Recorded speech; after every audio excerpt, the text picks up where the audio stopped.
2019 வரைக்குமே ரொம்பவே நல்லா தான் போயிட்டு இருந்துச்சு.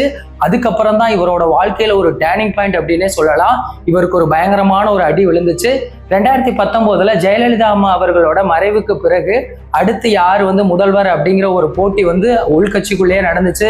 நீயா நானா அப்படின்னு சொல்லிட்டு அவங்களுக்குள்ளேயே அடிச்சுக்கிட்டாங்க. இதனால 2019 சட்டமன்ற இடைத்தேர்தல்ல இவருக்கு வாய்ப்பு கொடுக்காம வேற ஒருத்தவங்களுக்கு வாய்ப்பு கொடுத்துருக்காங்க. ஒரு கட்சி என்ன சொல்லுதோ அதை தான் மற்றவங்க கேட்கணும். ஆனா இவர் அந்த மாதிரி இல்லாம இவரா சுயேட்சையா நின்று இருக்காரு. ஆனா சுயேட்சையா நின்று தோத்து போயிட்டாரு. அந்த கடுப்புல அப்போ ஓபிஎஸ் அவர்கள் துணை முதல்வரா இருந்தாங்க.